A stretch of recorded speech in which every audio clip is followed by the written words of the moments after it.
Please pray with me. Spirit of life and love, we give thanks for the crying of children in worship. And we express our deep longing that we'll have so much crying and laughter from children that we'll sometimes find it difficult to hear anything at all or pay attention. And we open our hearts now, longing for your Spirit to touch us, to equip us, to instruct us, to give us faith and hope for the journey of love. May only truth be spoken, may only truth be heard, we ask. Amen. I think perhaps the most audacious statement in the Bible is we're in a time of transition when Jesus knows he's leaving his friends and community. He says, when I am gone, you will do greater things than I. Would you have believed him if you were there? Can we believe him today? The gospel is all about change. It's about God believing in us. It's about God being available to help us through the change and the challenges ahead. It's about God nudging us to opportunities. Opportunities to say a kind word. Opportunities to offer a suggestion or some help. And for good reason, God's desire is that we might find fulfillment, because that's what we've been created for. Is there anything worse than beautiful fine china that never gets used? Or a car with 440 horsepower that you can't take anywhere and put the pedal to the metal and see what that thing's been designed and built to do? And is there anything more boring in life than life when we mistake the details of life for what we've been designed and equipped for? The meaning that comes from knowing we've made a difference in somebody else's life. We've been able to help a community help people. All of life is in this process of change, which makes sense when you think about it, because if we don't change, we're dead, right? Machines don't change. If a machine changes, it's broken. If a human doesn't change, it's broken. We're not machines. We're divine. And divinity is always changing. God's always up to something, friends. Always up to something. So, we're never all that we need to be. We're always in process. None of us have arrived, but blessings always await, and opportunities abound. Which is why the Bible's filled with words like salvation, redemption, sanctification, born again, words which point to the need for change and transformation, or better put, these words point to the opportunity for change and transformation. And last week's Pentecost focus was from the Acts of the Apostles, where a community dealing with the trauma of seeing Jesus die on a cross and running for fear that the Romans would put them on a cross, they had to say goodbye to this one they loved, this one who had given them hope. And under the cover of tens of thousands of Jews coming to Jerusalem to celebrate the high holy day of Shavuot or Pentecost, they were able to gather together and share their stories and share their sadness and share their pain and to love one another and have the meal together. And lo and behold, what happened? What always happens when people come and actually open up their hearts to one another. What happens in AA meetings? What's happened at a group back here when we've really shared something, maybe that we hadn't shared before. When we share and open up and become real together and share the love, Jesus shows up. And Jesus showed up there, and they realized he was back. The second coming had come, and that they weren't alone. And so they hit the bricks with that good news that love conquers in the end. Today's story is from the Gospel of John. It's also a story of transition, written for the same reason, to help the people deal with the fact that Jesus was no longer physically with them. but that he was very with them, but in spirit. And we're in a similar season of change, you and I. I've so much enjoyed getting to know you. I wish I'd discovered this place 12 years ago. Because so many of the wonderful members who I got to visit when I first came, as Bev set up a visiting list for me, they were too old to come to church, and many of them have passed away. But you're wonderful folk. And you know what? That's because you've been made to be that way. You know, if someone tells you you're beautiful or handsome, don't take it personally. Be thankful for it. I mean, it's like a flower, right? Did the flower create itself? No. Did we create ourselves? No.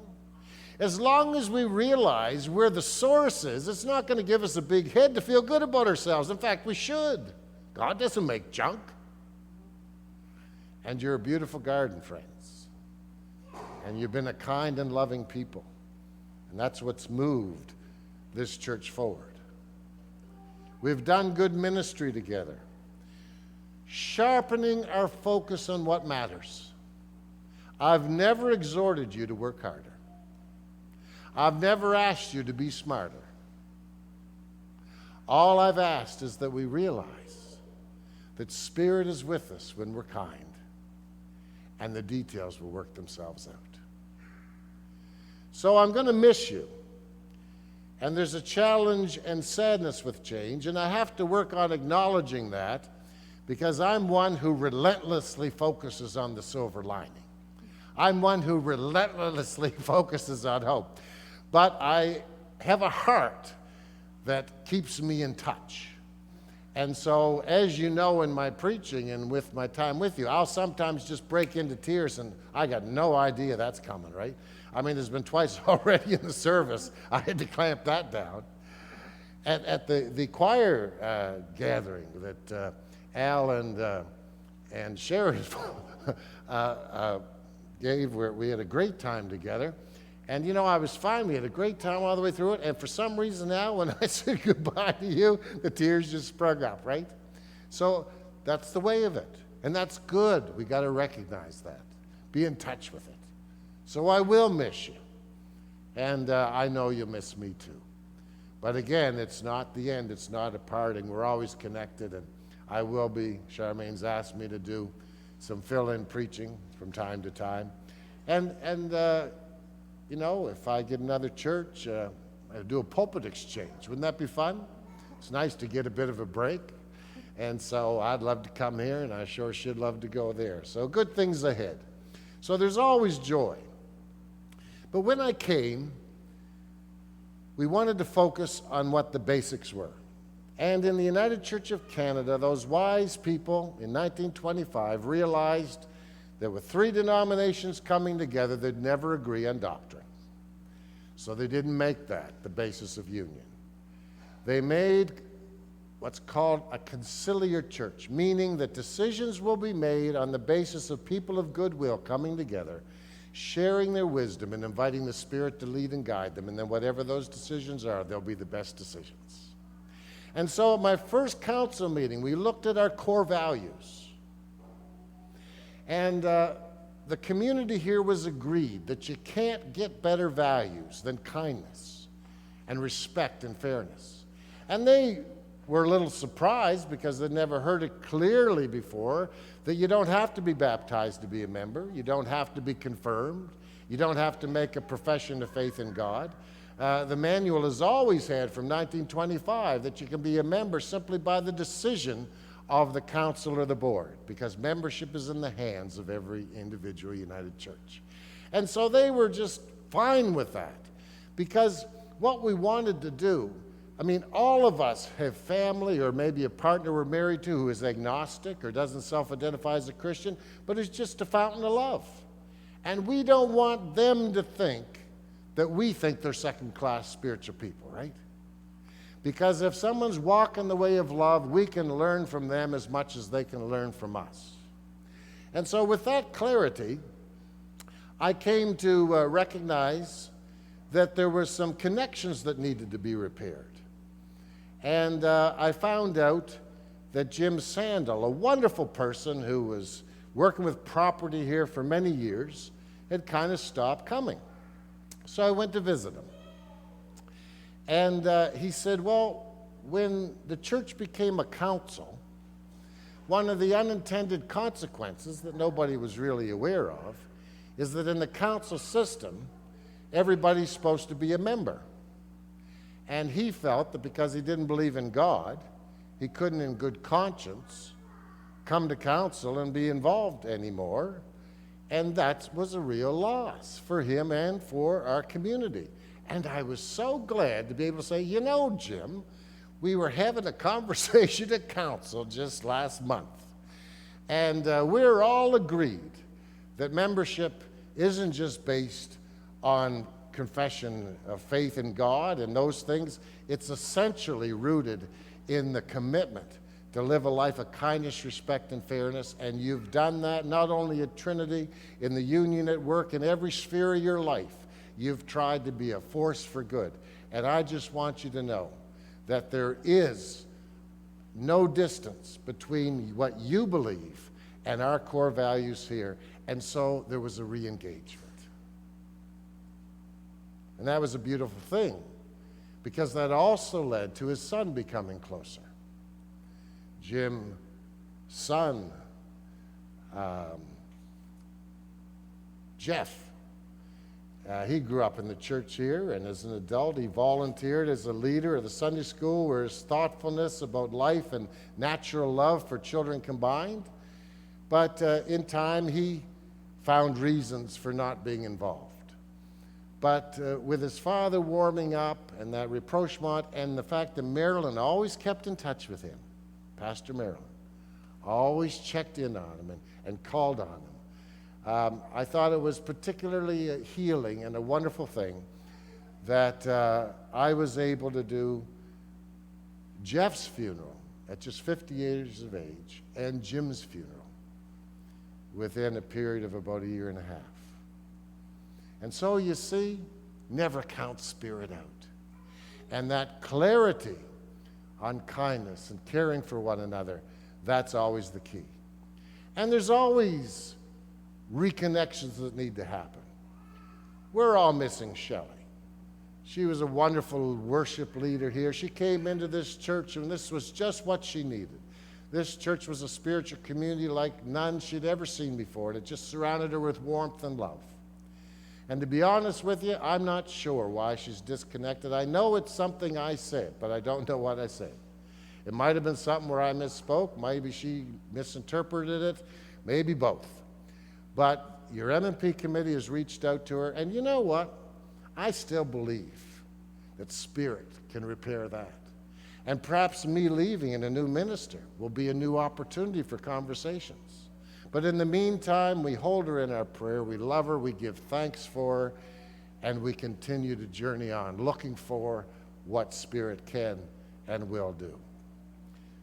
Change provides new opportunities. A new minister provides new opportunities. And I see the divine light of kindness and respect and a desire for fairness in all of you. And often I see it more in you than you see it in yourself, which is why you're important in this community, because often it takes somebody else to lift up the good, because we are so trained to go to the negative. We are so trained to be down on ourselves. We are so trained to think we are lesser than. And as in a healthy family, yeah, we have to discipline the kids from time to time, but a good parent lifts up the good they see in their children 20 times to every one time of reproach. And I hope that you've been able to pick up the message that God isn't some faraway being and that we're lesser than. I hope you've been able to draw closer to realizing that you are God's kids, that God is a part of you, and that we are a part of God. I hope God feels a little closer to you than before I came. I was reading this week a piece by cosmologist Brian Swim, who tells us that the good news of our time is the evolutionary story. in which we come to realize that we humans are embedded in a living, developing, growing universe, one organism or being, if you will, and that therefore we are cousins to everything in the universe, including God. And if we are cousins, we are already community. The blessings of connection do not have to be earned. They simply need to be recognized. Creation God is not a box in which we find ourselves. It's more of a verb.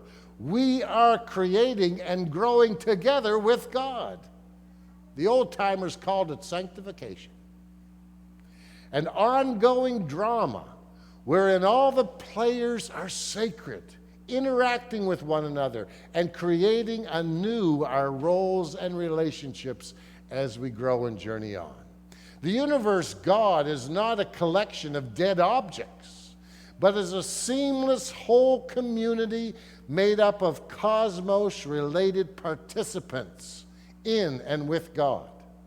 This is most clearly seen on our earth community, where every living being on earth is cousin to every other living being, sharing the same DNA. And until we realize that, we will continue to destroy the planet we need.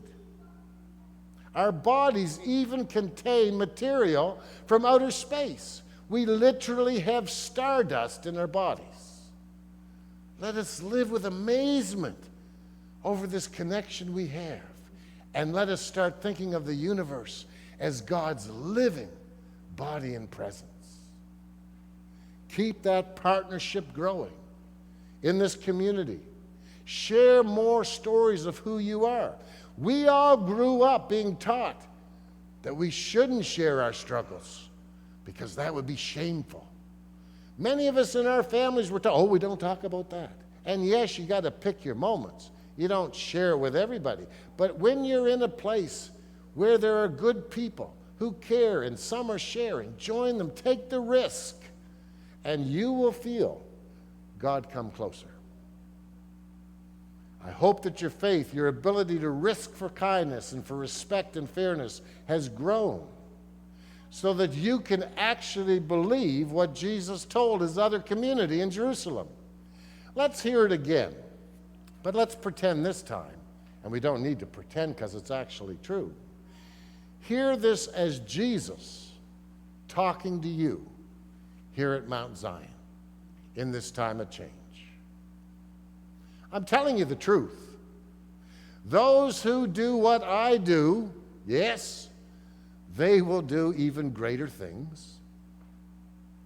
Those who love me will obey my teaching, and my Father will love them, and my Father and I will come to them and live in them.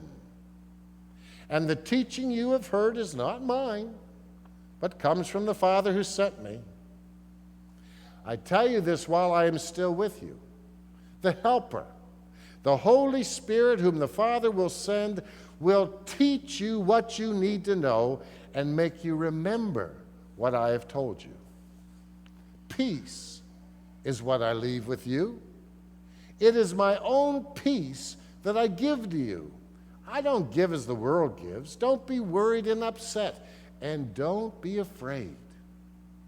I have told you this, so my joy may be in you, and your joy may be complete. And my commandment is this: love one another as I have loved you. I'm telling you the truth. Those who do what I do, yes, they will do even greater things. I am telling you the truth, that those who do what I do, they will do even greater things. And my commandment is this: love one another as I love you.